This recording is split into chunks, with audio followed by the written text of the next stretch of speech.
work on top whatsoever. But what they can do, I always equate Conrad to Major League Baseball. Everybody's not going to hit fourth or third or fifth in that sweet part of the lineup. But you got to have guys that can move runners around. You got to get guys that get on base in the 7, 8, 9 holes. You got to have that. You got to. I saw a thing on the draft the NFL draft where most of the players on teams are drafted on the second and third day. The number ones on all, there's just so many of them, a handful of them, but your rosters are basically built up not of number one draft picks. So Tom could have helped us win, but apparently the offer was so insulting it was not even worth considering. Because as you pointed out, Conrad, that would have been big for Tom.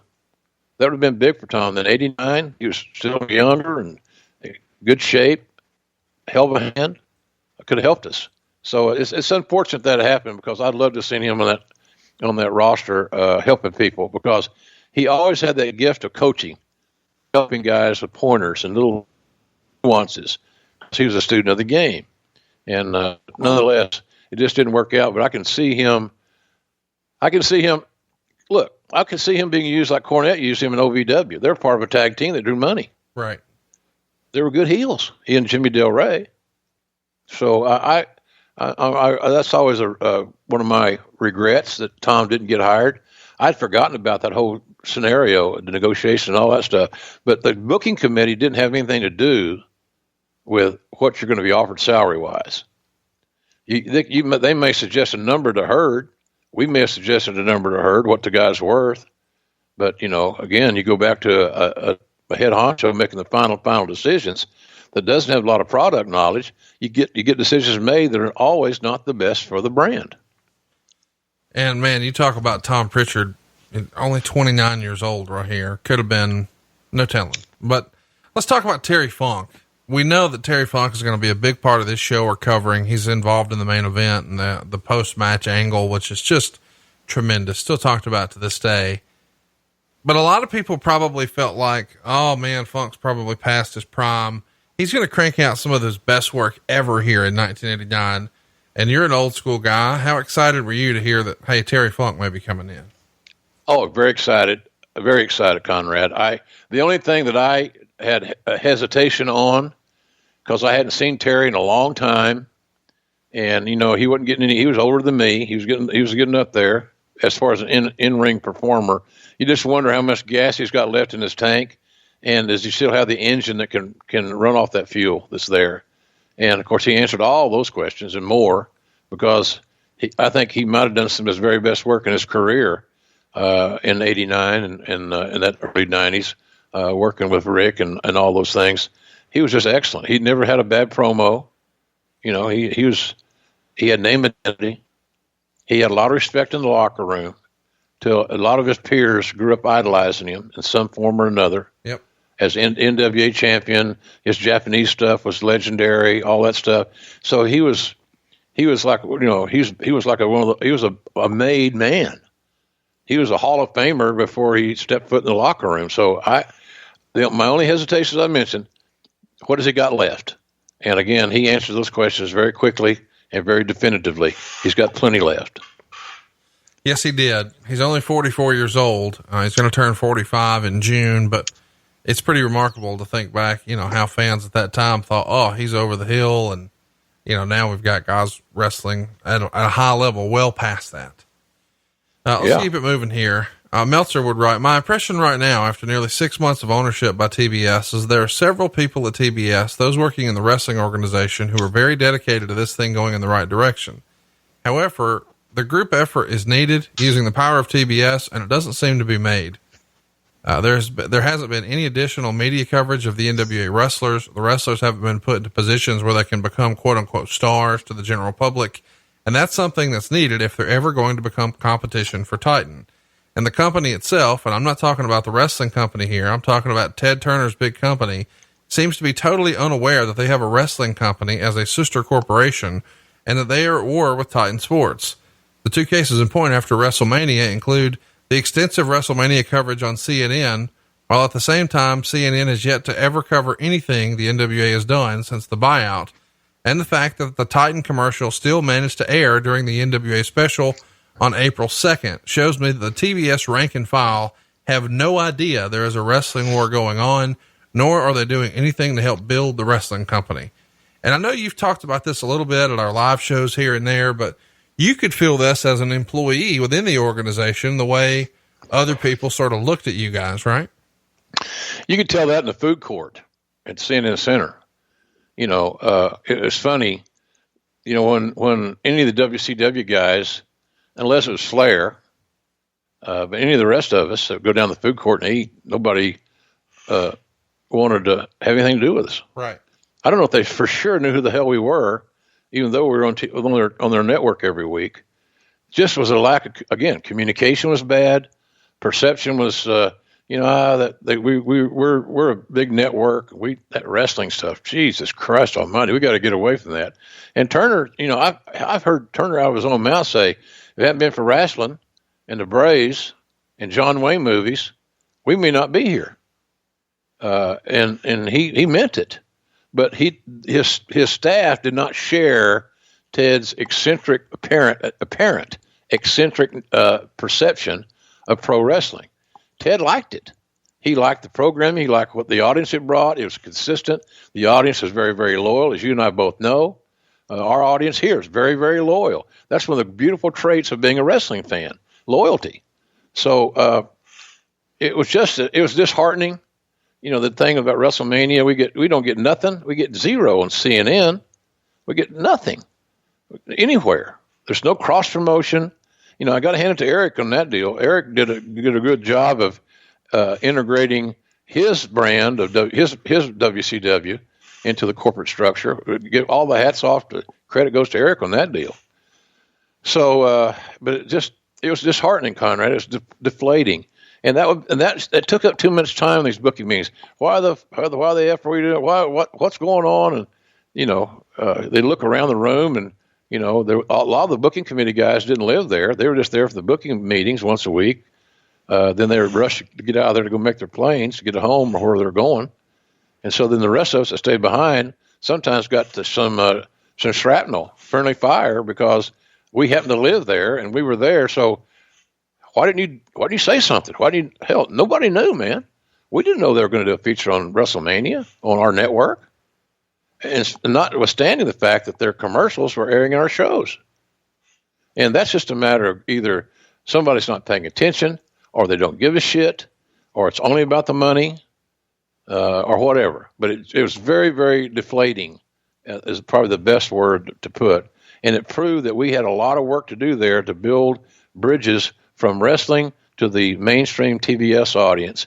And that group of people, including myself, were unable to accomplish that. And that's why I give Eric the credit later on. Of course, he hired some stars that, you know, when you hire Hogan and Hall and Nash and guys like that to go with your incumbents, you know, your new star Goldberg and all that they developed, he just outbooked us in that regard. But it was not a good. We didn't have Jim Hurt was our representative, Conrad. Now, let's think about that. Right. Our liaison from wrestling to the corporation, to the company, was Jim Hurd. Yeah. And sometimes Jim Hurd rubbed people the wrong way.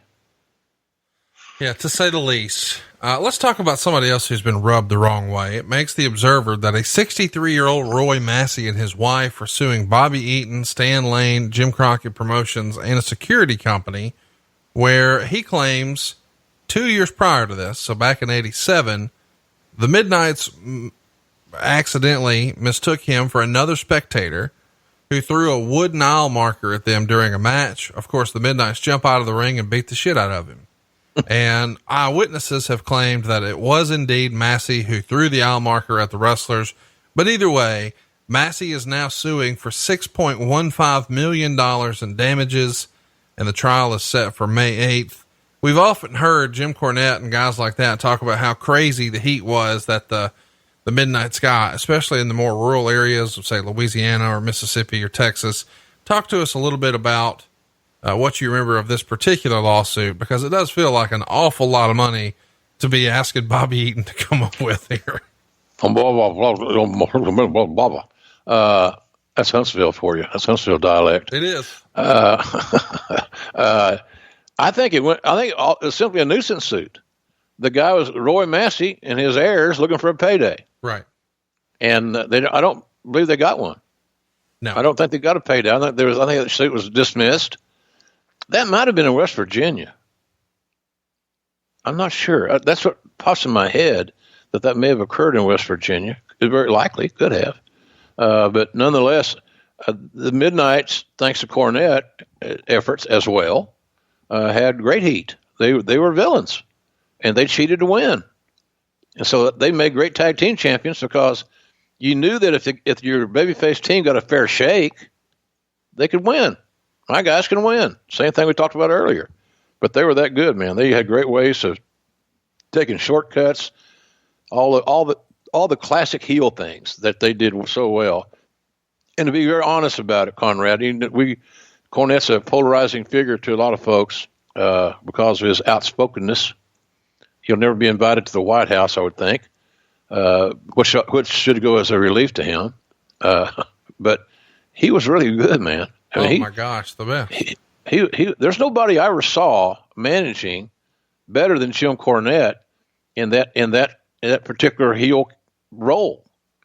He was just sensational. So he talked people into the seats, and then he'd do a little something to piss them off, and it looked so real and so organic. It worked. So I think that lawsuit was just nothing but a nuisance and somebody looking for a payday, and then that they did not get. No checks were cashed in that one.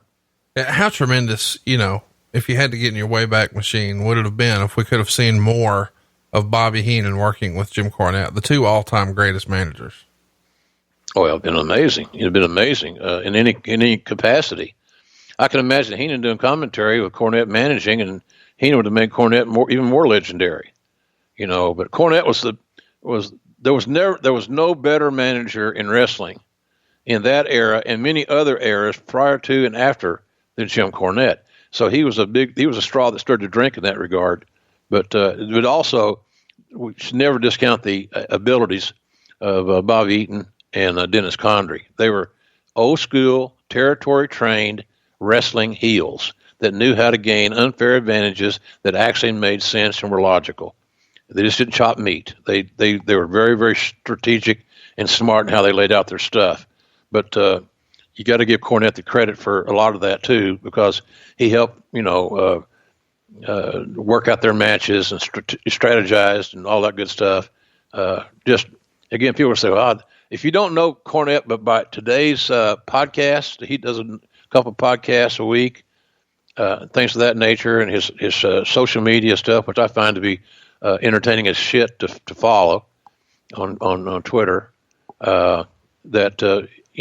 He just was that good. I mean, we forget how good he was in that regard, and that's what made that team, helped make that team the best, as good a heel team as I ever saw. And I've seen a lot of really good teams since '74 in the business, earning a living in this crazy world. And then, of course, when I was a kid, I always thought the best heel team I ever saw was the Assassins, Joey Hamilton and Tom Ernesto. And then, but that little handful of my Mount Rushmore of heel tag teams would include the Midnight Express and the Assassins, Arn and Tully for sure. Then we'd have to kind of maybe Patterson and Stevens, something like that. But it was an art form because most of the territories were babyface territories. So having great heels to complement those babyfaces you invested time and money and promotion and marketing in was essential. So I always thought that, and how Hurd, here's the thing, and I'm not going to just kick the guy, and it sounds like I am, but he didn't think the Rock and Roll Express had it, and he didn't think the Midnight Express had it. And that should be enough evidence, Your Honor, to prove that my client has not a fucking clue. And so by reason of insanity, I asked this case be dismissed. Anyway, that's what I thought about that deal. Thank goodness spring is here. I know a lot of us have been looking for reasons to get outdoors, and man, I can't think of a better reason to get outdoors than rad power bikes. I have to admit, I wasn't all the way in the loop on what the hell an e-bike even was, but I did a little research because